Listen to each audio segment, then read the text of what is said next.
Hi, and welcome to the Animal Training Academy podcast show, the show for animal training and behaviour nerds, where I, Ryan Cartledge, interview the world's most proficient animal training and behaviour geeks. We're absolutely thrilled and grateful to have you here with us today. So make sure you hit that subscribe button on whatever you're listening to this on so that you don't miss a single episode. Each episode of this show is brought to you on behalf of the ATA membership. And if you like the conversations in this episode, then you're invited to continue them with like-minded behaviour nerds within the membership area, which you can find out more about at www.animaltrainingacademy.com. Once part of the ATA tribe, you'll get access to twice monthly live web classes, the back catalogue of previous web class replays, plus a huge library of videos and projects to help problem solve your training challenges. Plus, we're a sociable bunch with an exclusive private Facebook group and forum areas. It's like a Netflix social media platform for animal behaviour geeks.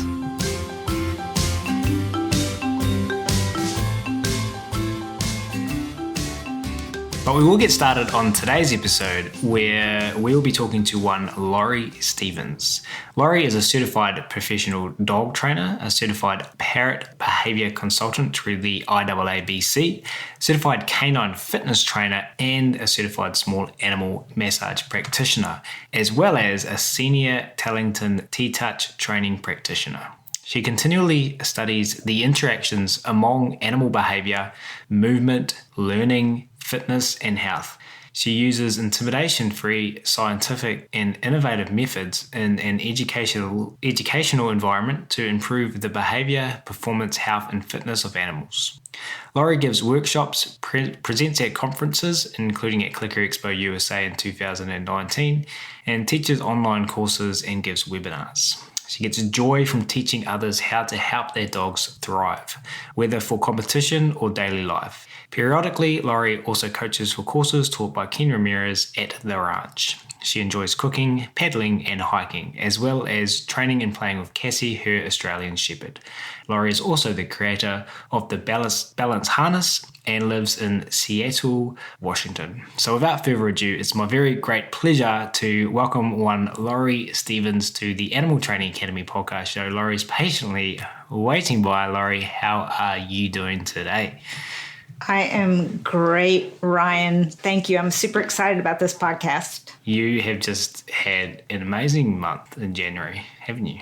I have. It was Clicker Expo month. In your city. In my city. How often does that happen? So you just got to hang out at home and the world of amazing behaviour nerds came to visit you. Yeah, it was pretty great. Not jealous at all.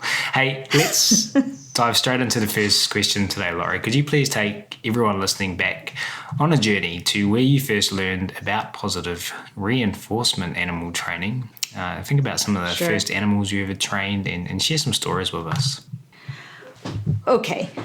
So growing up, I grew up in Texas, and because I didn't have brothers or sisters, I collected animals, which I don't know if that's a good thing. I had turtles, snakes.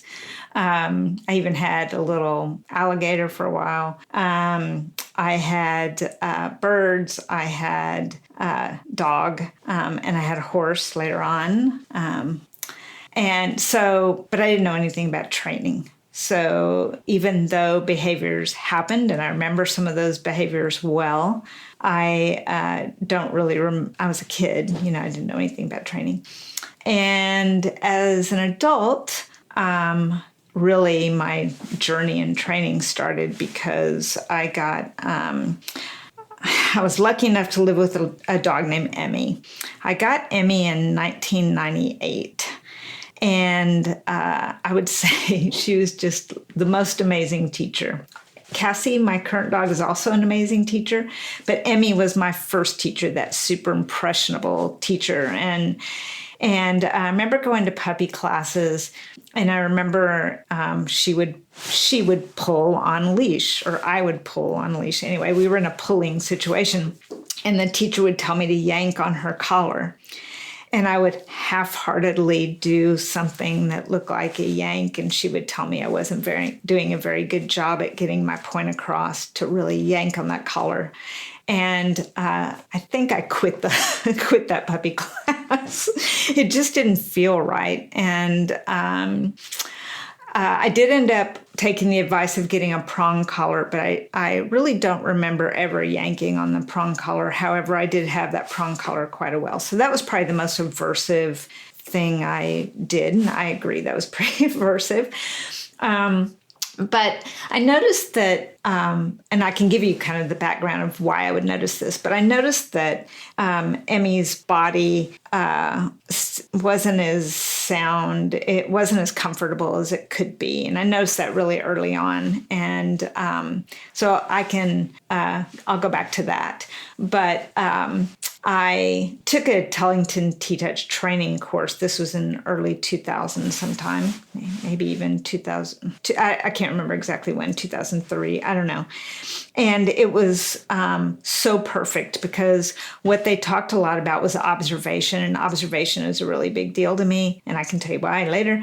And about being kind and really observing the body language of whatever species that we're working with. So we worked with loads of species, including snakes and tortoises and everything, and mostly dogs, but so it was really, there was a real emphasis on observation, being kind, how to touch the animal, how to, walk with your dog as if it's a dance versus, a pulling match. So that is when I lost the prong, never to be used again. And that was just the very beginning of knowing that there was a way that I could approach living with animals that was purely kindness. And I, at that time, I also read Don't Shoot the Dog by Karen Pryor. And that was the first book I read, really.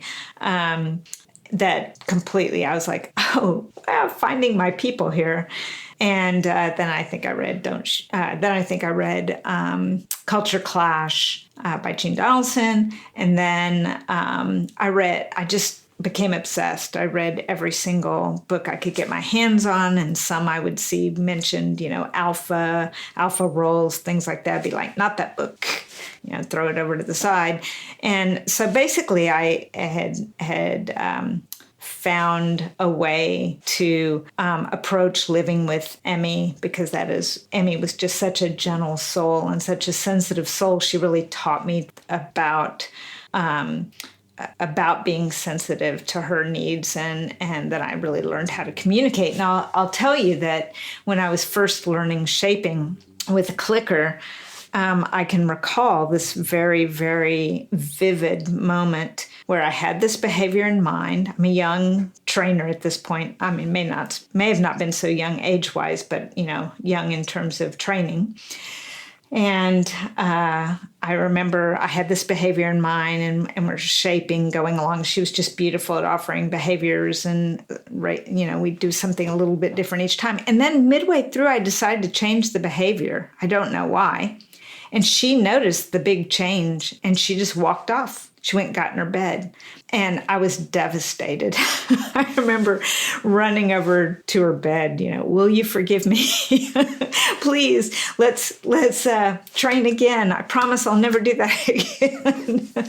Anyway, so that's when I learned about clear communication, how important clear communication was, and not to just, mess with our animals' heads midway through a training session. Okay, so can I go back to why observation was such a big deal? I grew up dancing probably from age 3. And as somebody who danced, you had to observe footwork and body position, all of that stuff. And when I entered university, well, actually, first I was in occupational therapy for a short time working with spinal cord injuries. So even noticing movement then and being an observer was important. But then I decided to go to university and go to medical school. But anyway, I didn't end up going to medical school. I ended up getting a degree in computer science and math, but I was in the university dance program. And I was in the university dance group. And so observation was a really big deal there. So because of my dance body, I think when you are a dancer, you end up, and you're a dancer young, you end up having a lot of physical aches and pains. So I went through a lot of movement, physical therapy, Feldenkrais, Alexander technique, Pilates, just all the things that you would do to try and help your body learn how to move well, use the right muscles during movement. And I found that from ages ago, I'd be walking like on a public path where there were a bunch of people, and I was always watching how people moved. I was always observing how their feet landed. Did their hips look even? How did they shift their weight? These kind of things were just things I always looked at. So naturally, when I had a dog, I would also notice how my dog moved. And so I think one of the vets I was seeing in 2005 said, if you would just make up business cards, I would send you clients because I see how what you're doing is helping your dog, Emmy. I thought, okay, why not? So I made up business cards, and interestingly enough, I started getting all these aging dogs coming into my practice. And so I would observe how they shuffled along or didn't use their hind end. They mainly came to me because they'd lost function, could no longer walk upstairs, couldn't jump on the bed, couldn't jump in the car. So it was very reinforcing for me working with them one day a week because I had a full-time job at the university in computer science. Using my computer science degree, I was a director in the central computing department. It was very reinforcing to see these senior dogs change. They would move from shuffling to lifting their feet. They would gain function. They would be able to go upstairs when they'd never gone upstairs before. The people they lived with would learn better communication with them. Their handlers would learn how to touch them, and therefore that would make spill over into husbandry and things like that. So in 2005, I started this gradual journey towards becoming a professional, I guess, in this area. And eventually I was working with more than just aging dogs, but observation was just the thing that I found so important. And that came from those early T-Touch days. T-Touch training days, that how important it was to observe with not just your vision, but to observe with your hands, observe with what you heard, observe with smell, all those things. So everything but taste, really. So I figured out that just wasn't, that was something I could teach. That wasn't something that was common to really observe the dog in front of you or the animal in front of you. So that's an area that I'm kind of passionate about. I don't know. Did I answer the question? Have I gone off into another direction? You started passion talking, did you, Laurie? I could keep going. Keep going. What? Okay. Go. You want to ask me a question? I can. Well, it's funny. As you were talking, I was thinking about... I should have been listening to what you were saying, but my mind wandered additionally to a future blog post because what you were saying made me think about that, and that is like 5 steps to becoming a professional dog trainer. One is go to a traditional dog trainer first and get practice at the things that we don't want to do. The second thing is to read Don't Shoot the Dog. And then the third thing is just to become obsessed with learning, which is, I feel like, a story that many of our guests have shared, and seems like you kind of went on the same learning path that lots of trainers have. How important were those 3 things to where you are now? Incredibly important. And to say that I was obsessed with learning because I was starting from ground zero and I was just reading everything. I was attending every single thing I could. I mean, once I started getting certifications, CEUs were required, but I would go through those CEUs, they would just be done in no time, and I just kept taking things. Now, I was fortunate that I was in a well-paying job at the University of Washington and could take everything I wanted to take. I had lots of holiday every year, had lots of vacation time every year. So I really could spend a lot of time learning. And it's what I did. I learned about animal training and behavior and everything I could in this field, that I was interested in. And I was pretty much interested in all of it. That's what I did. Obsession is, I didn't read any novels. I didn't do anything but read these things. It was definitely a passion. It still is.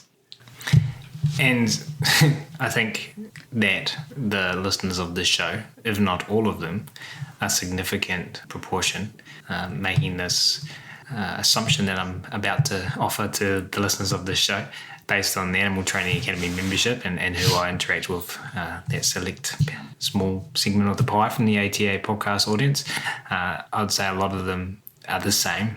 They're obsessed. I'm curious how your journey. So, 2005, you said you kind of started this gradual journey towards where you are today and becoming a professional. And 15 years is a good chunk of time to keep up an obsession. And you say, you didn't read any novels, and it can kind of take over your being as it has my being at certain times in my life. And something that I've had to learn along the way is looking after myself as well. Absolutely. And I'm just curious, going from what you've said there, because I'm always jumping on opportunities to talk about mental health and self-care. Like, how have you managed that for yourself over the last 15 years? And then I want to get to your certifications because, we named them at the start there, and that is one piece of evidence to demonstrate what you've just said, that you are a lifetime learner. You've got numerous certifications. But firstly, how did you make sure to look after yourself? Because you're the dog trainer that's still here 15 years later. You didn't burn out, you didn't get compassion fatigue, or maybe you did at some point, I don't know. So I think it was really, really, really difficult when I was working full-time as a director at the university, and then every free minute was spent learning. A day a week was spent with the animals, hands-on, and then the other 2 days of the week were spent learning about them. But I still, love hiking, and the whole time I loved hiking and cooking, and I have certain passions that I didn't give up. I did kind of give up gardening, which I love gardening, so I gave up a little bit. But I'd say the biggest burnout, I've had a couple burnouts in my life, of course, because I'm not exactly really young. But a big one came when I retired from the University of Washington. I left there about 2 years ago, and I thought, okay, now I can do this all the time. And I literally did it all the time. I accepted, loads of giving workshops around the world, giving webinars, seeing more clients, speaking. I just said, yes. and then yes, I'll teach classes. I'll write. And at some point, I just realized, oh my God, I'm burned out. And so I took a break, and I wouldn't say it was necessarily a really long break. It was 2 or 3 weeks, but it allowed me to get some perspective and realize how important it was to have some balance, that it's not important to work every day, all day. Just because you love something, it's also important to have variety. And, so I think it's 1.5 miles to our gym. My husband and I walk to our gym together, and we work out and we walk back, and I cook a lot. And when hiking and supping, stand-up paddleboarding season gets here, I'll be doing those regularly. So I will take time out because I think that is incredible incredibly important. I mean, it just is. So I hope I will not get burned out again, that I've learned, and I will not. I just, for example, right now, if you look at my schedule, I'm not really, I'm TAing for Ken in March, but then I'm not really traveling far from home until June. When I speak at the Nordic Animal Behavior Conference. Oh yeah, and then earlier in June at the Fenzi Camp in Oregon, because I really want to spend the time at home with my 14-and-a-half-year-old Australian Shepherd. And to me, that's really important to be with her right now. She had a stroke in October, and so I've been working with her on balance and all the things she loves, and she's coming a long way. And she still wants to go for hour-and-a-half walks and runs and all of that. And I think she's got a lot of muscle memory, so sometimes she can look like she's 100% and other times not, but I digress. So taking care of yourself is very important, and really knowing what your priorities are and sticking to those is important. Yeah, awesome, and thank you for being brave and sharing about that stuff. And in that time that you managed to keep a full-time job and do this stuff, you did have GET certified as a professional dog trainer, parrot behavior consultant, fitness trainer. So how important has that been to you to go on those journeys, and what does the certification mean to you? Yeah, so I think professional certifications are extremely important. And I think the reason I have all of mine, and they're so kind of diverse, is because that's really how I approach working with animals. I approach from a behavior consultant perspective, from a training perspective, from a hands-on perspective. So the massage is really about husbandry. The fitness is about movement. And so, I actually, when we go back to observation, I'll talk a little bit about that, where fitness fits in, because it's way more than fitness, even though the certification's in fitness. But I felt like the certifications were important so that even though I've been doing movement and I was teaching fitness long before there was a certification in fitness, even though I was doing them, I think it's important to show that I also took it seriously enough to get a certification in it and learn how other people that provide certifications, how they approach teaching people how to do that, and what we take away from those certifications. And same with T-Touch. I did the T-Touch certification first. That was the first one I did. There aren't letters with that.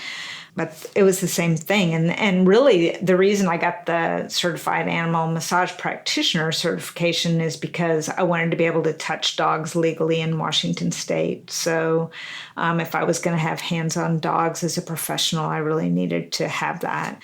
And that's a national certification as well. So, which, I've gone through anatomy and physiology of dogs multiple times. It's pretty cool. But anyway, I think it's important because it gives you another perspective other than what you've learned in the field and from reading books. And it tells others that you have put out the effort to get a certification, which I think is important. I think it's just, it's on the side of being a professional. It's important to demonstrate that. And that's why I have so many. And the reason I have so many is because if I just had one, it wouldn't really show my areas of interest. But I'm not going to get any more. No more certifications. Is Phoebe barking? No, for everyone listening, hey, thanks for sharing all of that, Laurie. Laurie's just asking if Phoebe's barking because we just moved into a new office here in New Zealand, and I just noticed a whole bunch of birds outside, but Phoebe's fast asleep, so she has not noticed them yet.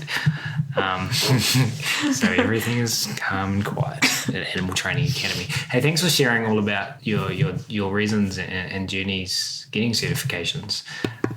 And we look forward to this becoming increasingly important and valuable for our profession over the coming years. So 2005, you started this journey, as you mentioned before.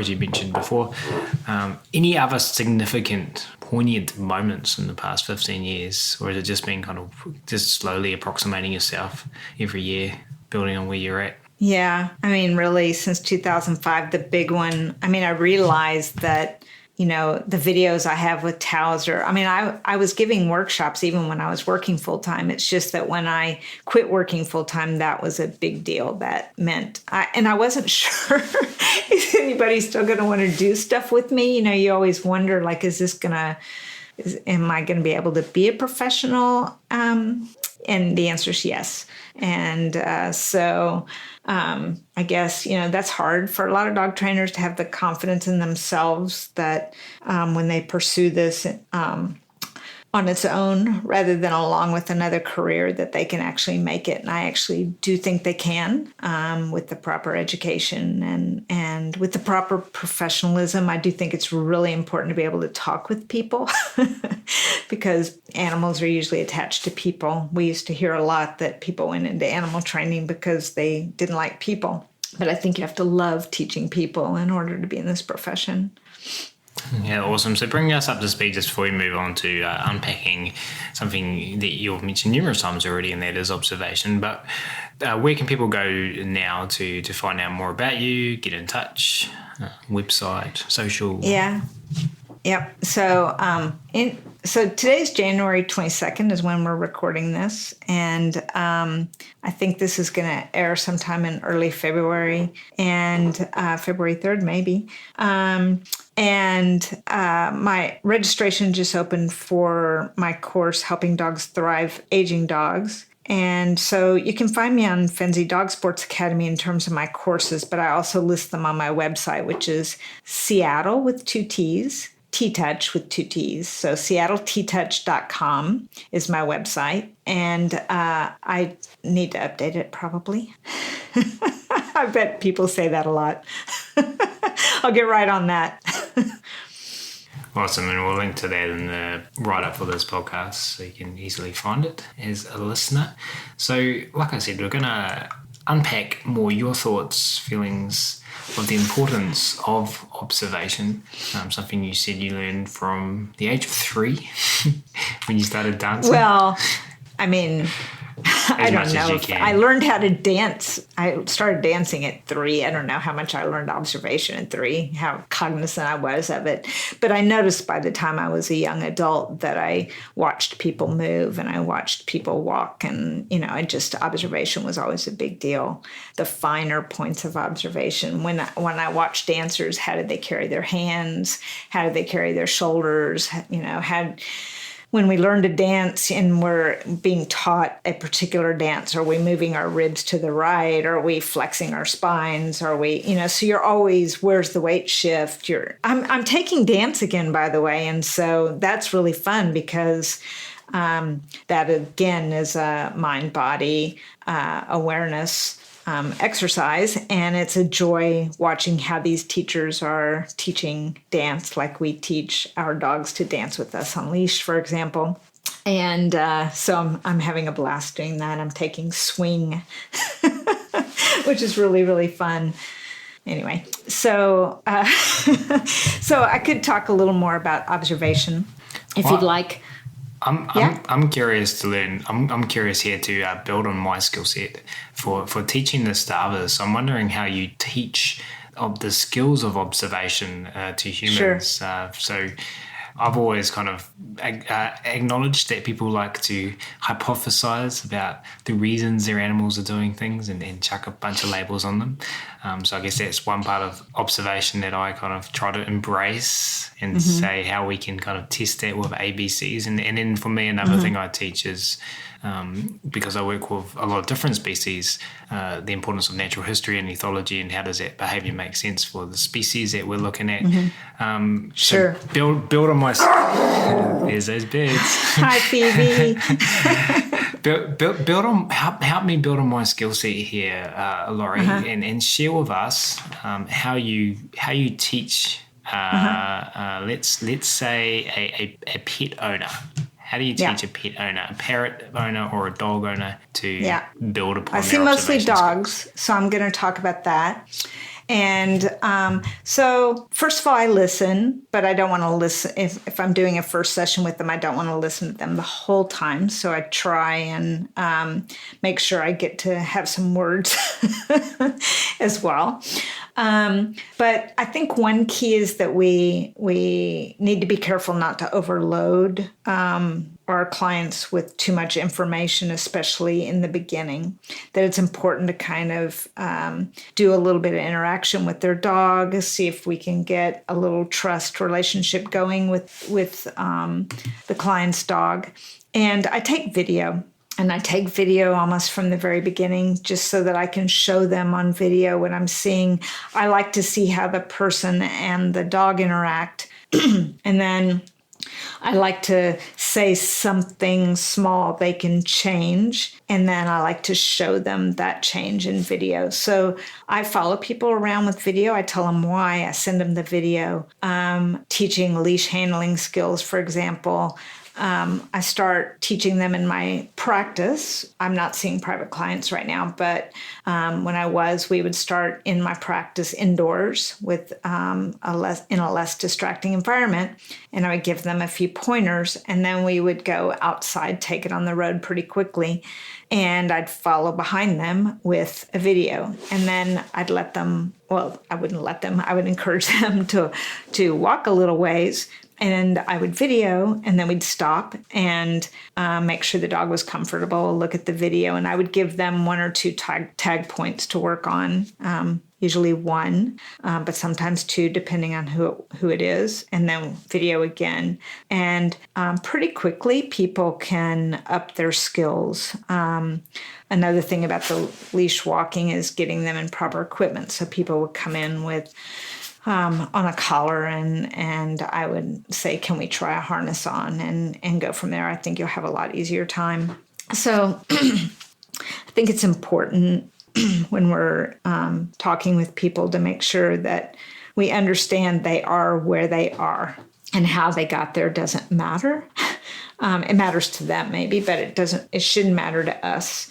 We just need to be kind and take them to the next step. They're coming to us for a reason.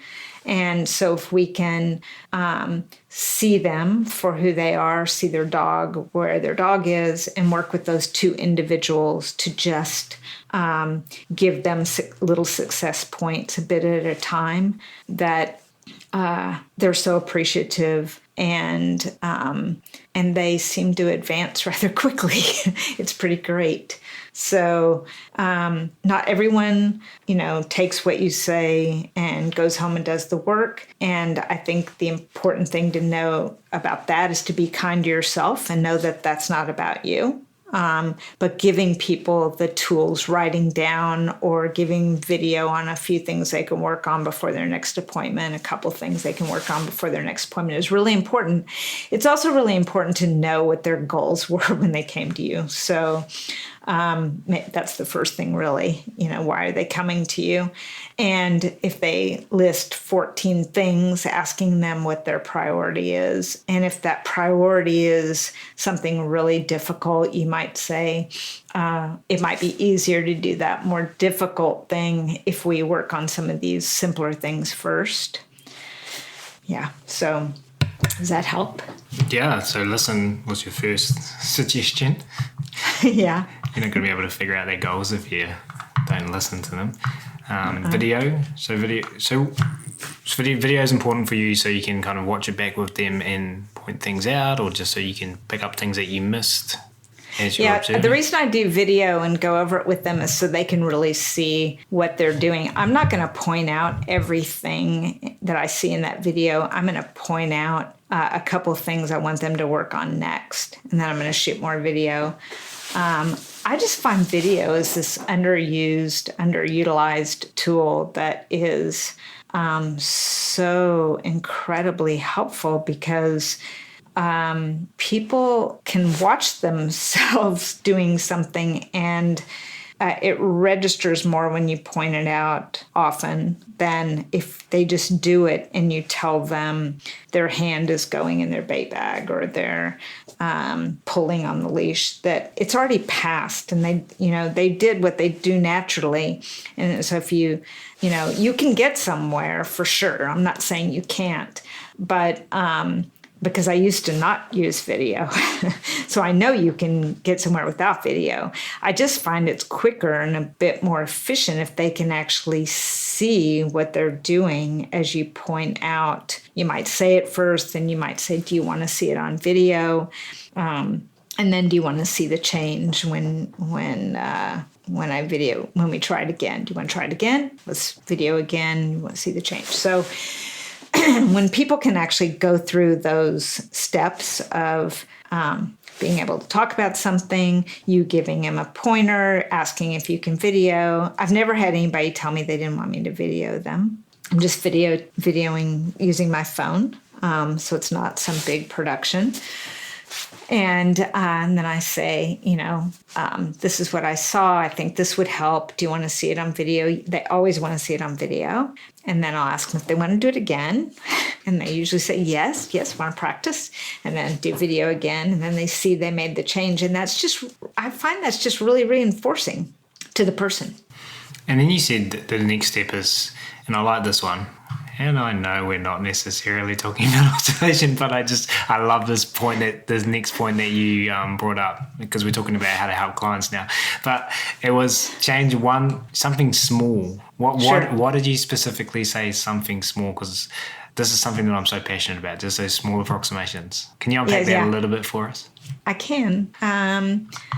So I'm going to try and give an example. Let's say they are, I'll just keep going to leash walking because that's a popular thing. So got a lot of people come for that. Their dog barks and lunges on the leash, and there's all this pulling and drag. It's always a fight. So I might watch their leash communication, and I might see that it's all wrapped around their hand, and they're holding it really tight the entire time, and they're doing this and doing that, their posture, how they're holding their posture, and all these different things. And I might just say, let's just try a simple thing. Let's just hold the leash differently. And when you hold the leash differently, I want you to be in a position where the leash is in your hand, and you can close it if you need to. But just let's just try holding it a different way and try and be a little bit more relaxed, in the hand that is holding the leash. And so if I start saying you're pulling on the leash, you're holding it this way, you're pulling back on the leash, straight back instead of another angle, which might be up, might be a little bit more sensitive to the dog. Your body position in relationship to the dog is this instead of that. If you start just saying all these complex things, then you're asking your dog to come to you, but you're facing your dog. If you just start adding all that in, then the person's going to get overwhelmed. And so pick one thing, one simple. They're all simple in a way, but pick one. But they're all difficult at the same time, right? Because if you're asking somebody to change the way they carry themselves when they're leash handling, then that's a big deal, because they've got all that muscle memory and how to carry themselves when they're leash walking. So start with one thing, little thing. Here's how to hold the leash. And how would you use tag teaching to do this?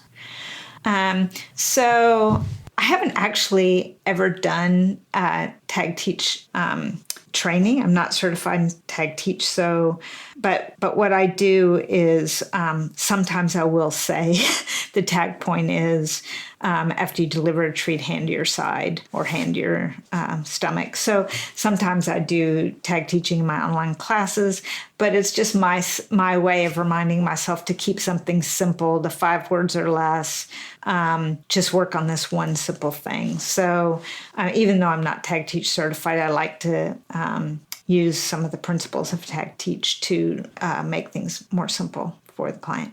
Awesome. If you're sitting in there listening to this going, what the heck are they talking about? There are some previous podcast episodes with Teresa McEwen and Joan Orr, some of the founders of Tag Teach. We can go learn a little bit more about that. But let's jump back to earlier in the episode. We were talking about observation. Something you mentioned earlier is let's combine some fitness stuff and some observation stuff. You talked about helping out aging dogs. So if a client comes to you with an aging dog, or someone's listening to the show who has an aging dog, or an aging zoo animal, parrot, whatever, what is the first thing someone with one of these animals can do if they don't know how to help it? Well, so it's different for different species. So I'll start with dogs and foxes and wolves and those species. But as they age, they typically get weaker in the hind end first. That's one of the places that the center of gravity is up near the withers, and they tend to start putting more weight and using most of their strength with the front end, and the hind end tends to get weaker.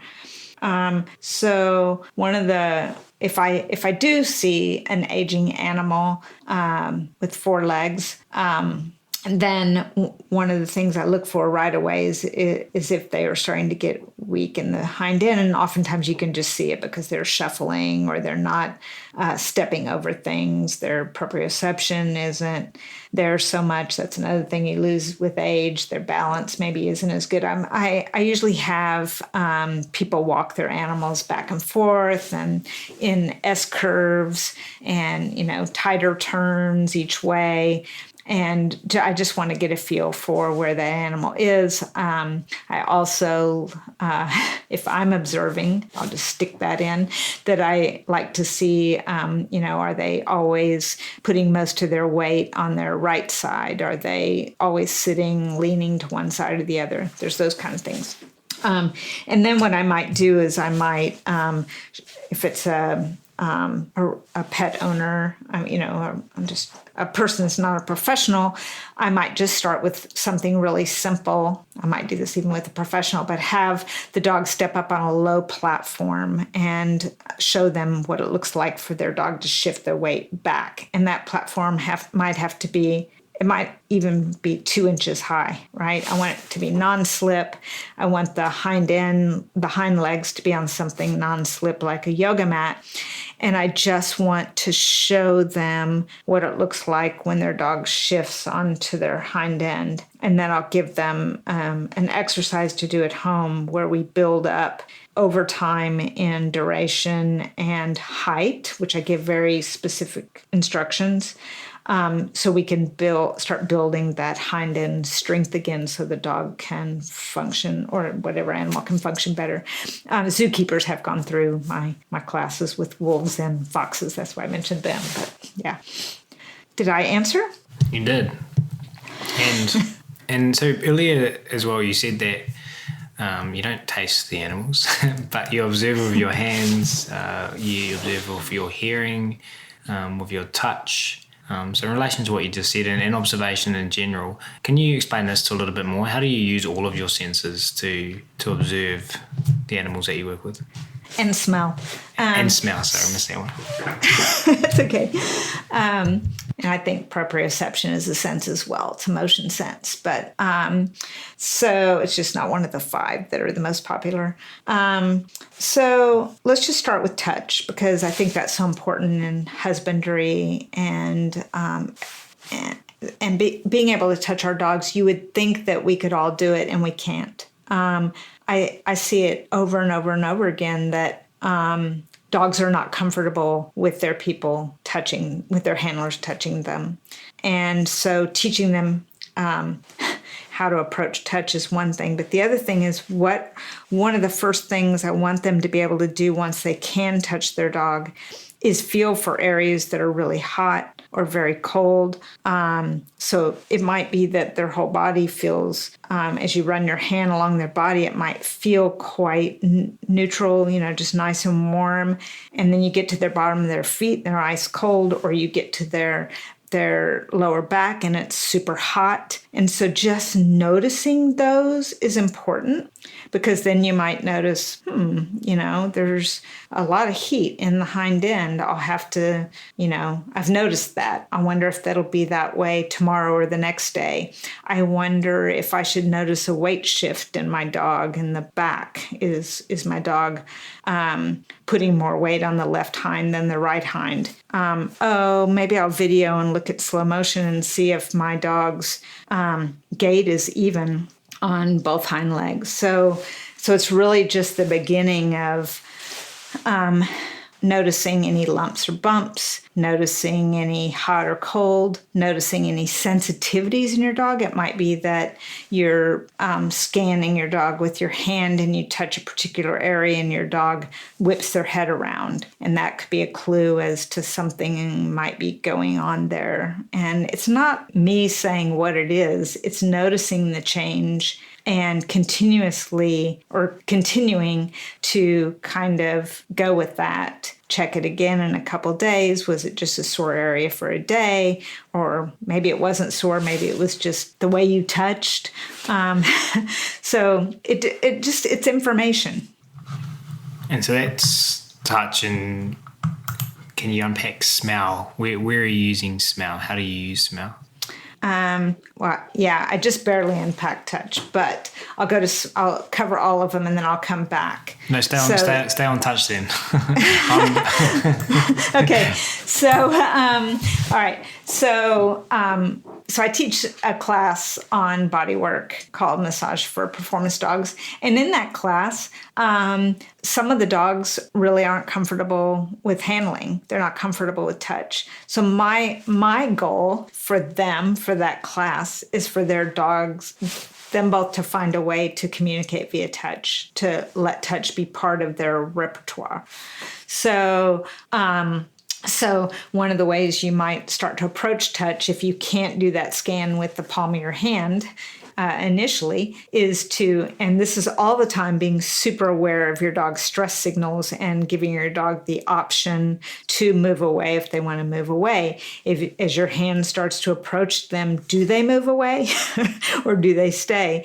Can you try approaching with the back of your hand instead of the front of your hand and do just a little stroke and remove your hand and see what happens? So there's so much to be aware of when you touch an animal, whatever species.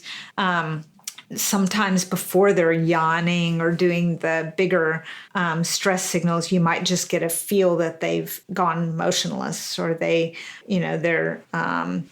might have tensed up a little bit, or their eyes might be looking, like what is going on. And so, that is really another dialogue that occurs, the one with touch. And how can I touch this? How can I build that dialogue of touch with this particular animal wherever they are today? And so I've had dogs come in that people could not touch, that they just recently, for example, rescued from a situation, and touch didn't happen for a few months. So we really had to build up to that. And we build up to that with movement and reinforcement, and that involved moving in certain ways. And then via that communication, we developed that dialogue, we developed enough trust to eventually be able to touch this dog. So sometimes it can take a rather long time. I just wanted to point that out, that this isn't like you don't just put your hands on an animal, not that you guys would, but that sometimes it can take quite a long time depending on the particular learner that's in front of us, right? Okay. More on touch, or you want to jump to another sense? I'll jump. I'll go through all of them, and then I can come back to. Maybe I'll stick on visual for a while when I get there. Passion talks last, Laurie. Okay, smell. Let's go to smell. So, this is also something that's incredibly important. Know that the skin is the largest organ in the body of a dog. It's the largest organ. It's our largest organ as well. and how that smells is super important. So how it feels is important, but also how it smells. So including breath.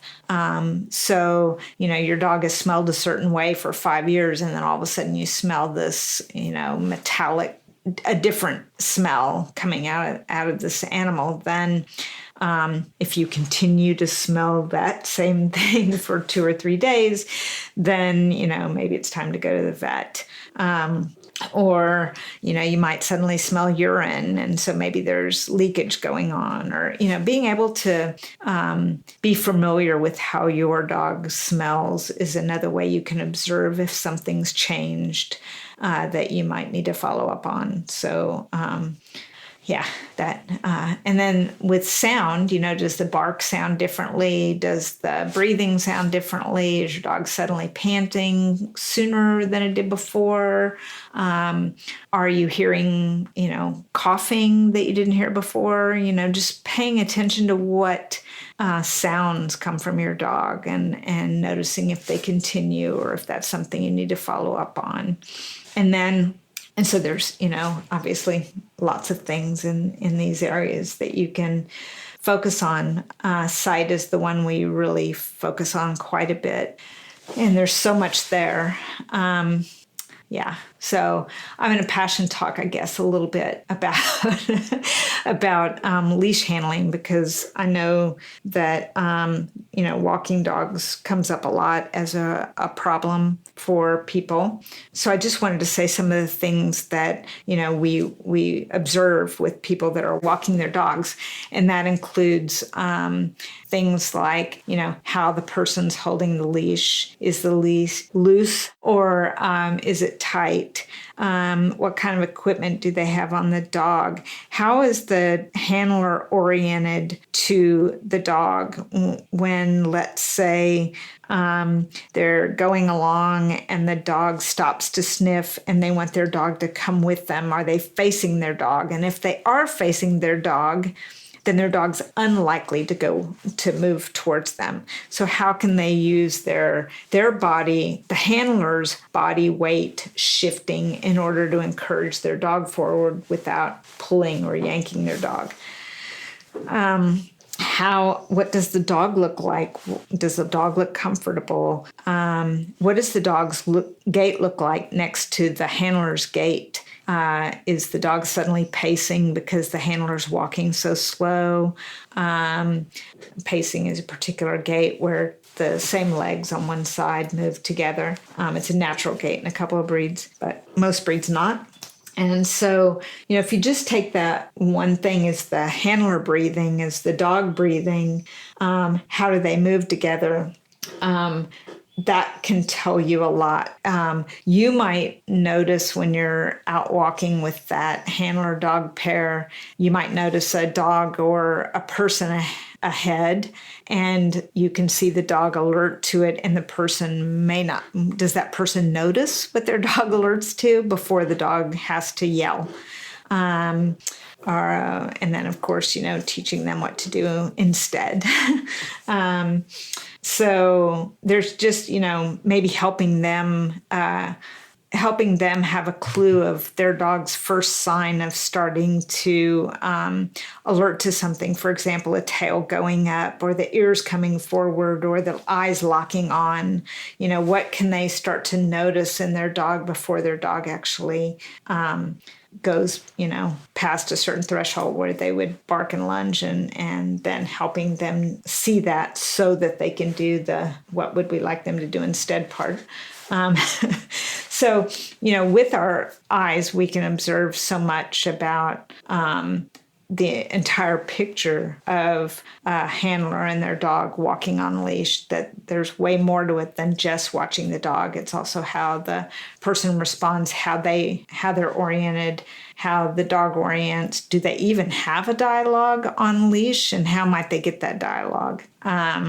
Because certainly, I've worked with clients where the person drove. There was this one person who came that drove up in front of my house and came up to the door. My practice is in my basement.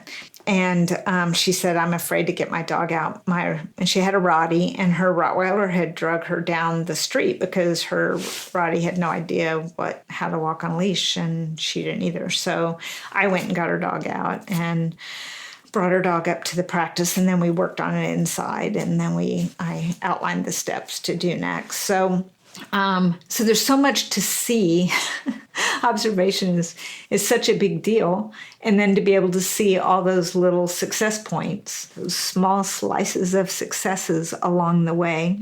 And how do we, I just want to add in one more thing. This kind of goes back into the consulting thing, but how do we help people know it's not like we're not just giving them a pill and suddenly, their dogs are walking on leash perfectly the next day, that it actually takes some time to shape all of this to happen and sync together.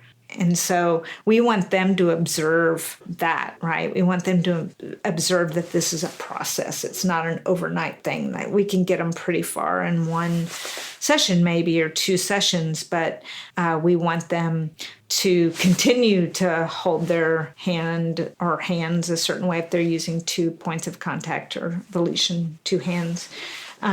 We want them to be able to observe that they've changed something and they need, and that back to an old habit. So how do they get these new habits, and how do they get to the point where they're really successful and feel comfortable? Awesome. So there's obviously so much that we can unpack here. This is a huge topic. I know. And it's nice that, you've taught me a lot today about incorporating more of the senses into when I'm helping teach observation to others. It's, with the dog and the walking example, I'm kind of just thinking about how that fits into my model of teaching, which you've, like I said, built upon greatly today. The natural history of dogs. What does their natural body language tell us? What is the hypothesis we're forming about them, whether they're our educated ones or the owners, sometimes less educated ones. And then kind of talking about ABC, well, not kind of talking about ABCs, what's happening in the environment, what's the behaviour, and what's the owners doing. And then for me, what you've really given me today is a gift. So thank you for that, Laurie, is adding all of those other senses onto helping owners understand the bigger, complete picture. Mm-hmm. And so looking at the time, let's quickly rush through this last point because I really want to squeeze it out of you before we finish. One of your passions is helping dogs thrive. And you said earlier, helping your body learn to move well. Mm-hmm. And I guess it's not something that, admittedly, I've spent a large amount of time thinking about, but I'm going to now after this podcast recording. And I'm assuming, and maybe that's making an ass out of you and me, that owners aren't necessarily doing this as well. They're just looking at their dogs and thinking, well, firstly, a dog or whatever animal we're talking about is going to learn to move well naturally. We don't have to do anything about that. How good are our animals or not at knowing how to move well, and how much teaching do we have to add in here? Okay. Did I just open up a can of worms?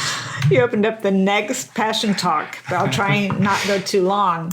But here's why I love teaching fitness, I put in quotes, and fitness is more than fitness, because there's a little bit less emotional attachment to when I'm going to show somebody how to use a platform or how to do a simple fitness exercise than there is to how to walk on leash or how to sit or how to down or something like that, even though sitting down can be fitness exercises. But the emotional approach to it seems to be different. They seem to be completely open and not in a rush.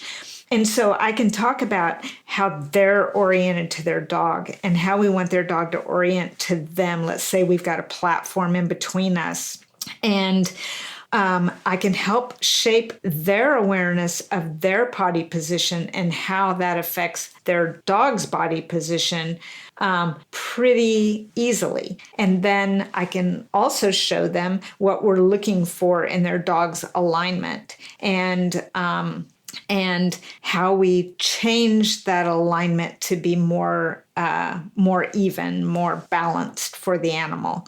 And the answer to your question is dogs don't all naturally move well. They do not. And not all people move well. So that's just how we're all different, right? I mean, so it's up to somebody, a professional really, to see, where a change could occur to perhaps help that dog move more, with more flow, with more balance, and to help that person see that. And by the way, I think when we work with all of this, that it also affects behavior. So a dog that is shifted in their body for whatever reason, say they had torn cruciate ligament and they had surgery, and they don't put weight on that leg. They put like half the weight on it that they could.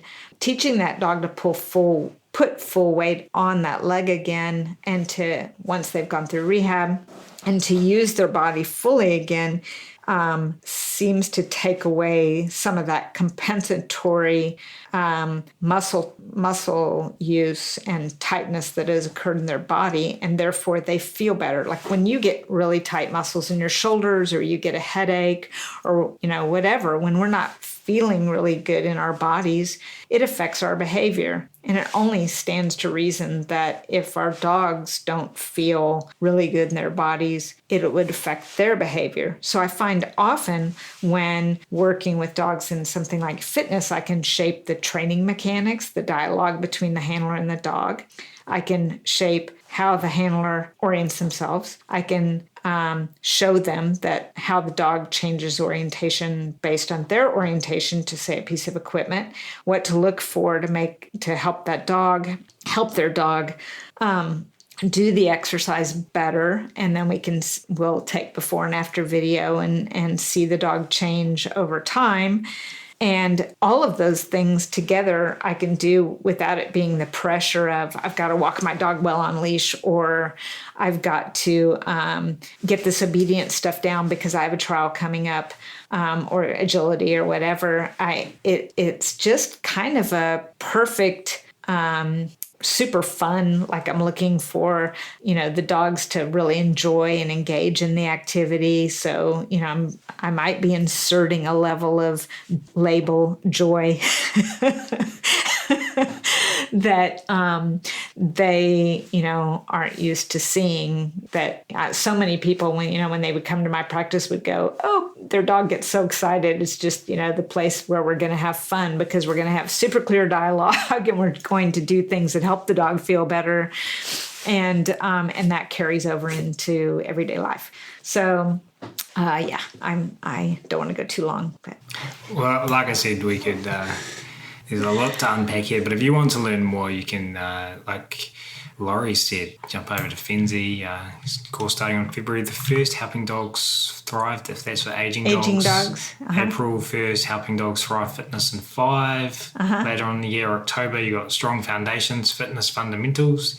Uh-huh. And all the way, nearly 12 months from now, in December 2020, Helping Dogs Thrive Massage for Performance Dogs. So anyone listening to this that is resonating with what Laurie is talking about right now with regards to your clients or yourself and your animals and how that might help you, jump onto the website that we'll link from the podcast right up. And say sure, head over to Fenzi Dog Sports Academy and you can learn more and see what is on offer coming up from Laurie. In the interest of time, though, we will jump to our last question, something I asked all guests, Laurie. So keen to add your future predictions, hopes, aspirations into the soup of awesomeness that is the podcast show. What do you really want to see happen over the next 5 to 10 years in the positive reinforcement animal training world? So I think I'm fortunate because I have been doing this since 2005. So I have seen such a change around me in terms of how people treat their dogs. So it's already gotten a lot better. I sometimes hear people say they don't see it, but I see it all over the place. So I have seen a change, and in the next 10 years, I'd like to see a sea change. I'd like to see a huge change so that people did understand that they could only use kindness and clear communication and the ABCs and, all the things that we've talked about, better observation, all those things to live with their animals versus, not using them. So I just want to see it get better. I just want to see more and more of the population understand what behavior change is about, understand the importance of touch and how that translates into other behavior changes and husbandry and, all those things, movement. All of the things. All the things. Well, this episode here is an approximation towards that goal today, so we're celebrating that. Unfortunately, you can't, if you're in anywhere other than Seattle, step into Laurie's basement to get personal assistance from her, so you can instead listen to this podcast and check out her other offerings online. Laurie, thank you so much for sharing everything today. Before we do officially wrap up, did you want to remind people where they can go, what your website is, so they can find out? Yes, sure. It's Seattle with 2 T's and touch with 2 T's. So seattletouch.com is my website. I'm also on Instagram at SeattleTouch. Same thing, 2 T's in Seattle, 2 T's in touch. And I'm on Facebook as Laurie Stevens. I just have one page. It's personal and business. So it's really my business page, but occasionally I'll post something about how much fun I'm having. Wonderful. And as mentioned, we will link to all of this in the show notes as well. Laurie, this has been so much fun from myself, Phoebe, and on behalf of everyone listening. We really appreciate you taking the time to come on the show today. Thank you. Thank you so much. It was so much fun, Ryan. I appreciate it. And one more thing before we finish, I want to dedicate this episode to the memory of Goliath, the French bull mastiff. You will be missed dearly.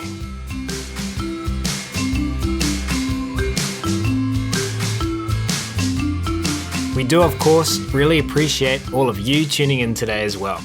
And if you have enjoyed this episode and you were interested in carrying on the conversation about working with our animals in the most positive, funnest, choice-rich ways, then as mentioned at the start of this episode, the Animal Training Academy community is waiting for you.